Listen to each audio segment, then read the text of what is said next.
Empowered Educator Podcast, your place for personalized professional learning to go. Join me as I discuss educational topics that empower educators to take control and ownership of their own professional learning. I'm your host, Mel Vandevort.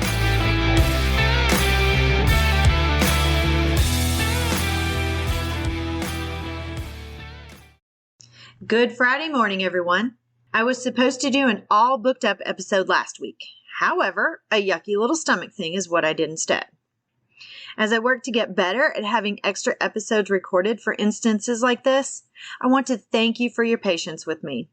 I'm also still working out the exact best recording methods to fit my schedule and this platform. I'm also still learning the program that I use to record Empowered Educator Podcast. I also want to thank you for your support and hope you are finding value in what you're hearing. If you have an idea for an episode or would like to be a guest, reach out through Twitter or email. I will have those links in the show notes.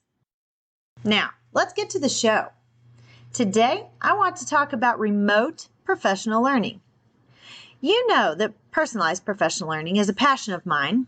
I think everyone needs to grow in their position, no matter what position that is. You wouldn't want to visit a doctor that didn't continue their professional learning and only knew about old techniques and methods to treat your illness, would you? There are advances in medicine every day.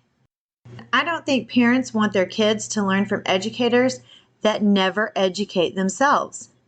Methods change, new tools are added, and educators need to keep up in order to remain effective. Think about it. Years ago, when I was in school, we didn't address social emotional learning, restorative practices, or even RTI in the way we do now. We had chalkboards that morphed into whiteboards and then into interactive boards, and now students have their own devices. While I still love to have an actual book in my hand that I can mark up, sticky note, and annotate, the traditional textbook learning is a thing of the past, and teachers are using textbooks only as references instead of the complete learning platform. Remote learning can be hard for everyone, even adults. Teachers are trying to learn a new platform for teaching, and there's still the need to continue their own growth. Professional learning still needs to happen for the same reasons as before, and also for new reasons. Did you hear that, Jake Miller? I applied your words of wisdom from Season 3, Episode 44 of Educational Duct Tape by using the word and instead of the word but. Flexibility in learning is not just for our students, it's also for our teachers in their learning process. Not being face-to-face is not a reason to discontinue professional learning.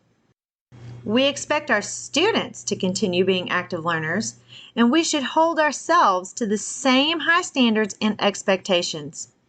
We have to be good models of learning. I'm taking college classes through Zoom, and even though it would be much easier in person, we're still having rich learning sessions with a lot of discussion. Right now, teachers can learn so many new and exciting techniques to enhance student learning in a seated classroom as well as virtually. There are a lot of great platforms for adult learning other than Zoom or Meet. Teachers don't want boring in their learning any more than students do. Teachers need to collaborate and bounce ideas off of each other, especially right now. Teachers need to learn from each other about what is working well, what is not, and how to fix it. I'm in several educational Facebook groups. There is pretty much a group for whatever you're looking to learn. Many of our favorite platforms like Wakelet, Flipgrid, Google, and Buncee have a group. There are a lot of others though. Those are a few that I'm part of that just came into my head just now. And I learned so many tips and tricks and different ways to infuse them into a learning environment. Right now, during this time of remote and hybrid learning, leveraging human resources is vital for professional learning. Teachers have different skill sets and abilities that they can share with others for a successful school year. Utilizing others as a learning tool should carry over even after COVID ends.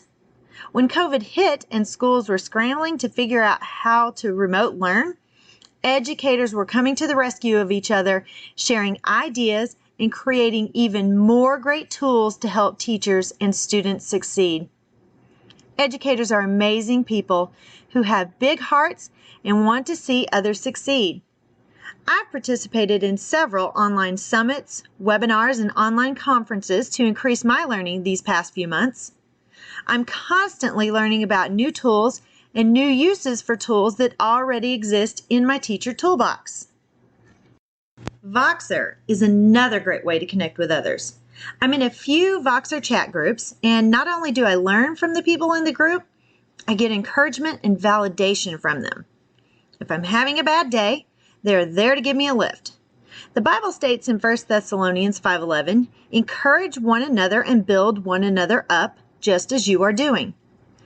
Educators understand other educators. In these groups, we also cheer for each other when good stuff happens. There have been books written, some documentary opportunities, and podcasts started. They are also there to celebrate small victories, like a great day at school, or the win of a sports team their kid is on. We share pictures of our families and talk about vacations. These people are some of my closest friends, even though I have never even met many of them. Now is a prime time for teachers to stretch their thinking and be creative. When I was in the classroom, there was always something that I wanted to try or had in my head that might work. There are a lot of ideas that other teachers have surely been wanting to try out, and now is a great time to do that. Kind of like a teacher genius hour. Teachers come up with an idea and give it a try. Let's apply the Pareto principle, which states that there is an inverse relationship to input and output, simply meaning about 80% of the results come from 20% of the activities. Teachers can spend 20% of their time working on a project that will maximize their results 80% of the time.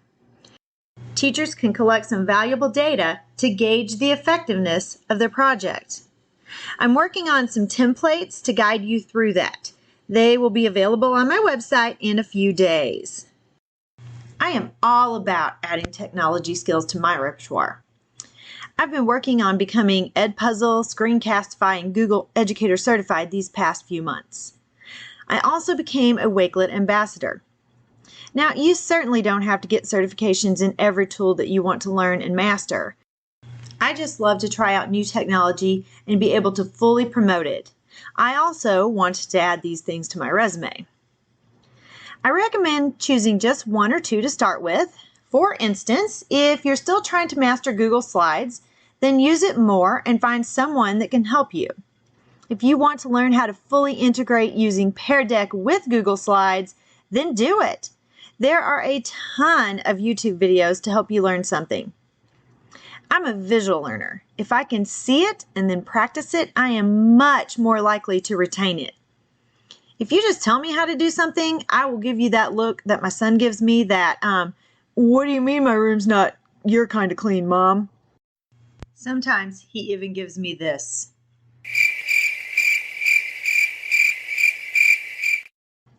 I've played the piano since I was 8 years old. I was only ever taught to play by note, though, and was never taught to play by chord. Fast forward 20, 30-ish years, I wanted to play on the praise team at church, but they played by chord. So I jumped on YouTube and found tutorials that met that learning need. Now I play much better by chord than I do by note. The more you infuse something into a learning process, the quicker and easier you learn it. Remember though, the tool itself is not the goal of student learning, unless you're the technology teacher. The tool is a modality to learn the objective. Technology should only ever enhance student learning and never replace the human component in student learning. Get your students involved in helping you learn a new tool. They are usually way better and quicker at learning than we are anyway. So to wrap up, make your learning something that you value by learning things that interest you or that you would like to get better at. Learning doesn't need to be an isolated event. It can be embedded in your day at school as well. talk to your principal and volunteer to do some online training through Google Classroom or another tool that you use. Set up a free Google site and add some quick lessons to share with other teachers. If you are back in a building, don't be afraid to head up a learning opportunity of something that you would like to share with others. Remember, we're all in this together. We're all learning. We're all trying to get this thing figured out with the remote learning versus in-classroom learning. Don't be afraid to take the lead and try something new. No one's going to laugh at you, I promise. I make mistakes every single day, and I learn from those mistakes. To me, having made a mistake is very valuable to me because I'm able to learn from that. So I hope you've enjoyed today's episode. It's a little bit shorter, but I wanted you to be able to listen to it super quickly in the car on your commute home from work today, seeing how when I started this, it was a little bit earlier and now it's almost noon. So have a great Friday afternoon, everybody, and talk to you next time. Thank you for joining me today on Empowered Educator. All of the information and links from today's podcast will be on my website, empowerededucator.com. You can listen on Spotify, Apple Podcasts, and Stitcher. Remember, professional learning should be sustainable, applicable, active, and targeted. So power up for personalized professional learning to go.